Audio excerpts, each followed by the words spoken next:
Hello students, हम कर रहे थे chapter management and control of the companies, chapter 12 corporate law, जिसमें हमने पढ़ा कि शेयर होल्डर मैनेज नहीं कर सकते कंपनी को, इसलिए बोर्ड ऑफ डायरेक्टर्स अपॉइंट किए जाते हैं।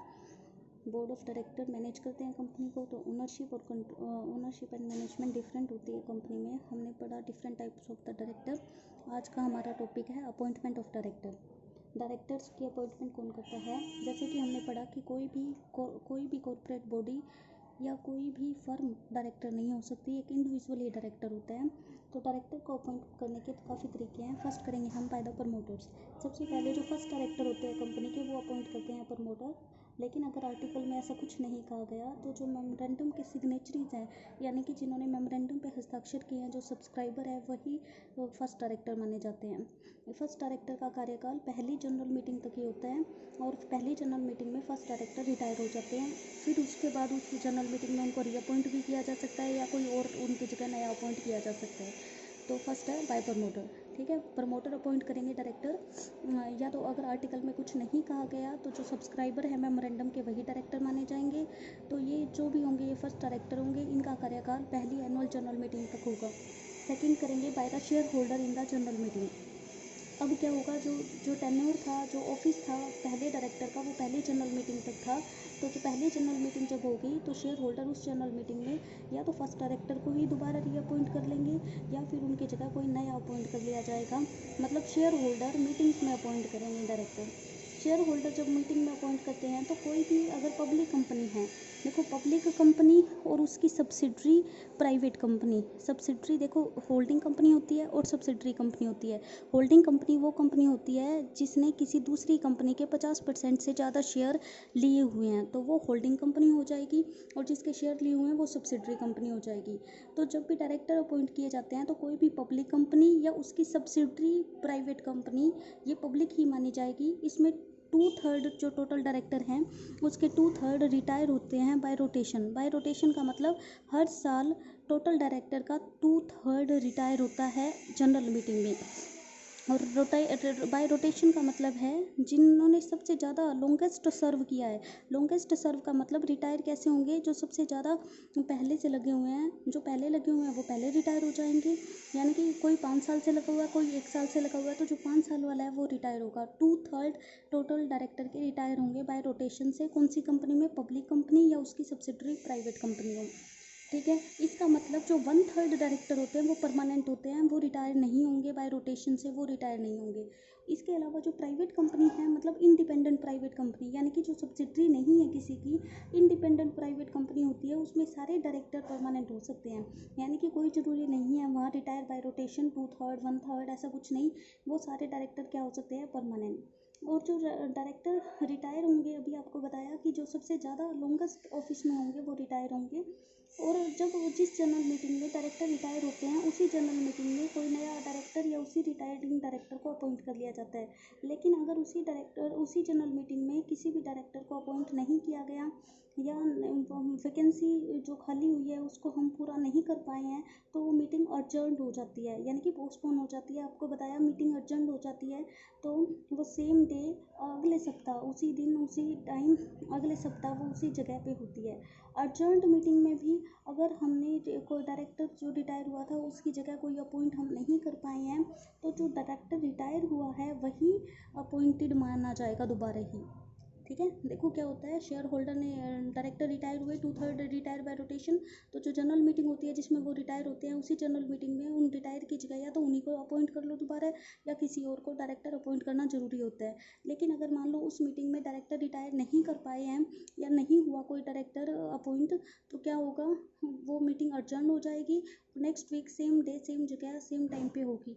अगर फिर भी उसमें भी अपॉइंट नहीं हुआ, तो जो डायरेक्टर रिटायर हुआ है उसी को अपॉइंटेड मान लिया जाएगा।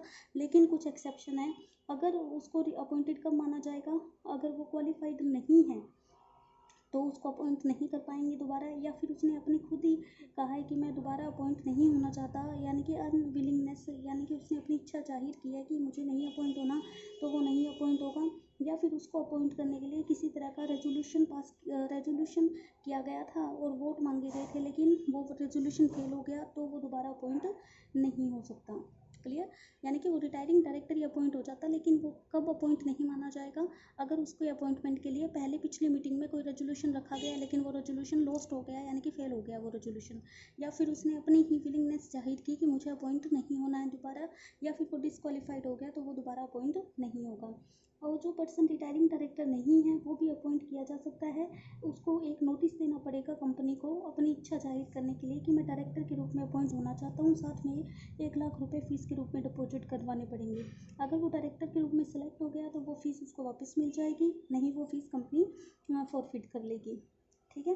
अब जो कंपनी जब कंपनी को क्या करना पड़ेगा, अपने मेंबर्स को इन्फॉर्म करना पड़ेगा कि एक पर्सन डायरेक्टर बनना चाहता है, तो कंपनी सबको नोटिस भेजेगी सारे मेंबर्स को 14 दिन पहले मीटिंग के कि ये पर्सन है जो अपना डायरेक्टर के रूप में अपॉइंट होना चाहते हैं।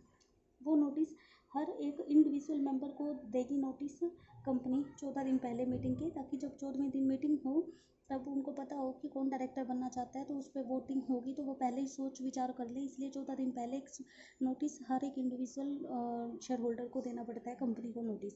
यानी कि जो नया डायरेक्टर बनना चाहता है वो देगा कंपनी को नोटिस कि मैं डायरेक्टर के रूप में बनना चाहता हूँ, साथ में 1 लाख रुपए फीस, और कंपनी देगी अपने शेयर होल्डर को मीटिंग के 14 दिन से पहले नोटिस कि ये पर्सन डायरेक्टर के रूप में अपॉइंट होना चाहता है। ठीक है।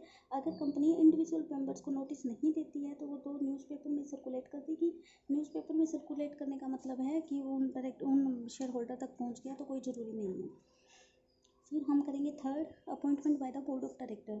बोर्ड ऑफ डायरेक्टर कंपनी के अपॉइंट करते हैं डायरेक्टर को फॉलोइंग सिचुएशंस में। Number first, appointment in case of casual vacancy.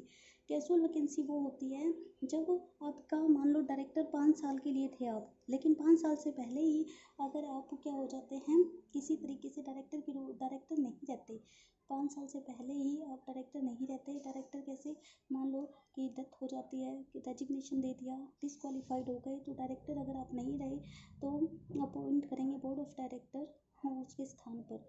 ठीक है। बोर्ड ऑफ डायरेक्टर अपॉइंट करेंगे इस केस में। पहला हमने किया था प्रमोटर, दूसरा हमने किया शेयर होल्डर, थर्ड हम कह रहे हैं board of director. Board of director appoint करते हैं जब आपकी कैजुअल वैकेंसी है। कैजुअल वैकेंसी का मतलब आप before expiry of the term, जितना आपकी टर्म थी उससे पहले अगर आप डायरेक्टर नहीं रहते हैं किसी भी कारण से, तो बोर्ड ऑफ डायरेक्टर अपॉइंट कर लेंगे। सेकंड है appointment of additional director. Additional director अगर आर्टिकल परमिशन दे तो board of director additional director appoint कर सकते हैं, लेकिन ये ध्यान देना है कि एडिशनल डायरेक्टर प्लस डायरेक्टर मिलाकर टोटल नंबर ऑफ डायरेक्टर हैं उनसे ज़्यादा नहीं हो जाने चाहिए।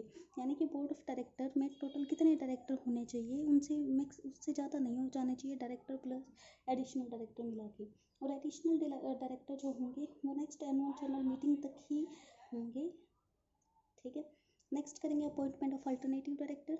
अल्टरनेटिव डायरेक्टर आपको बताया कि अल्टरनेटिव डायरेक्टर अगर किसी तरह कोई भी डायरेक्टर 3 महीने से ज़्यादा कंपनी बाहर रहता है, वो एबसेंट है कंपनी की मीटिंग में, तो उसकी जगह अल्टरनेटिव डायरेक्टर अपॉइंट किया जाता है, और वो डायरेक्टर तब तक डायरेक्टर रहता है जब तक वो ओरिजिनल डायरेक्टर लौट ना आए।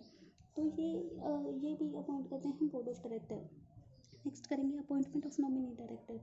नॉमिनी डायरेक्टर आपको बताया, नॉमिनी डायरेक्टर वो डायरेक्टर होते हैं जो कोई फाइनेंशियल इंस्टीट्यूशन या कोई third party board of director में अपना पर्सन नॉमिनेट करती है, यानी कि जो उसके इंटरेस्ट का ध्यान रखते हैं वो होते हैं नॉमिनी डायरेक्टर। नॉमिनी डायरेक्टर जो अपॉइंट किए जाएंगे वो भी बोर्ड ऑफ डायरेक्टर अपॉइंट करेंगे। फिर करेंगे fourth, appointment bye proportional representation. Proportional representation का मतलब सिंपल मेजोरिटी। सिंपल मेजोरिटी का मतलब 100 में से अगर 51 एक साइड में है तो वो डायरेक्टर अपॉइंट हो जाएंगे। प्रोपोर्शनल रिप्रेजेंटेशन क्या कहता है कि एक कंपनी में 2/3 डायरेक्टर जो पब्लिक कंपनी है और पब्लिक कंपनी और जो प्राइवेट कंपनी है उसकी सब्सिडरी प्राइवेट कंपनी है उसमें से 2/3 कम से कम बाय सिंपल मेजोरिटी से क्या होने चाहिए, सिलेक्ट होने चाहिए, वो है अपॉइंटमेंट बाय प्रोपोर्शनल रिप्रेजेंटेशन।